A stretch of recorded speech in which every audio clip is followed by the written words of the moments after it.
Assalamualaikum warahmatullahi wabarakatuh. Perkenalkan, nama saya Vini Dwi Haryati, NIM 201221677 dari Prodi PAI kelas E. Di sini saya akan mempraktekkan cara bertayamum. Sebelum masuk ke tata cara bertayamum, saya akan menjelaskan sedikit tentang tayamum. Tayamum adalah mengusap debu pada wajah dan kedua tangan dengan mekanisme tertentu.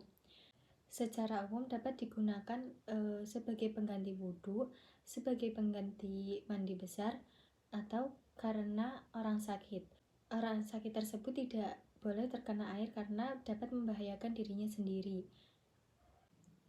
Seseorang boleh bertayamum dikarenakan yang pertama, tidak adanya air atau terdapat air namun hanya cukup untuk kebutuhan pokok. Yang kedua, dikarenakan orang sakit. Orang sakit tidak boleh terkena air karena dapat membahayakan dirinya sendiri. Yang ketiga, terdapat air namun jarak melebihi 2,5 km. Yang keempat, terdapat air namun terhalang. Yang kelima, kondisinya sangat dingin. Syarat-syarat bertayamum. Yang pertama, tayamum harus menggunakan debu. Debu tersebut harus suci mensucikan, berupa tanah yang berdebu yang bisa menempel ke anggota tayamum. Penggunaan yang kedua, penggunaan debu ke anggota tubuh harus berdasarkan kesengajaan. Yang ketiga, mengusap wajah dan kedua tangan sebanyak 2 sesi.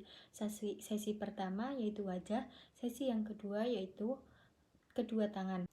Yang keempat, sebelum bertayamum, seseorang tersebut harus menghilangkan najisnya yang ada di tubuh. Yang kelima, sebelum bertayamum, seseorang tersebut harus mengetahui terlebih dahulu arah di mana kiblatnya.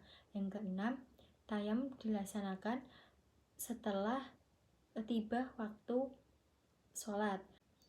Yang ketujuh, 1 kali bertayamum untuk 1 kali sholat fardu ain. Tata cara bertayamum. Sebelum melakukan tayamum, siapkan debu yang telah memenuhi syarat. Bersihkan wajah dari hal-hal yang menghalangi sampainya debu ke permukaan kulit seperti lipstik, bedak, cat, dan sejenisnya. Berikut ini adalah 5 rukun tayamum. 1. Menyengaja memindahkan tanah dari tempat menuju wajah dan kedua tangan.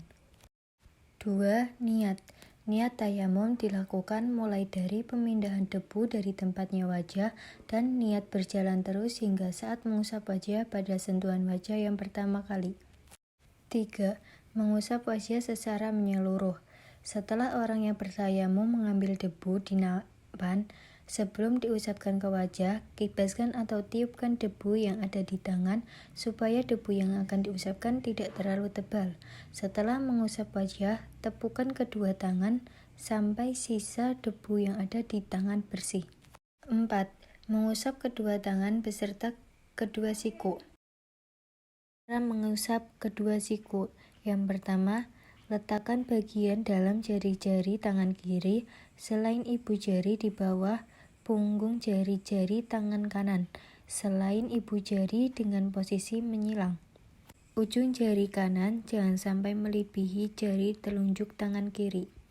2. Jalankan jari tangan kiri sampai pergelangan tangan kanan, lalu rapatkanlah ujung jari-jari kiri pada pergelangan tangan kanan, agar kedua sisi tangan kanan bisa terpegang oleh tangan kiri selain ibu jari. Yang ketiga, jalankan jari-jari tangan kiri sampai siku. Yang keempat, setelah sampai siku-siku, putar bagian dalam telapak tangan kiri hingga bertemu bagian dalam tangan kanan dengan tetap mengangkat ibu jari dan menjalankan sampai pergelangan tangan. Yang kelima, usapkan bagian dalam ibu jari kiri pada bagian luar atau punggung ibu jari kanan. Keenam, setelah anggota tangan kanan selesai, kemudian mengusap tangan kiri dengan cara yang sama, sebagaimana tangan kanan tadi. Setelah selesai mengusap ibu jari tangan kiri, pertemukan telapak tangan kanan pada telapak tangan kiri dan lanjutkan dengan menyela-nyelain jari-jari kedua tangan. Kelima yaitu tertib.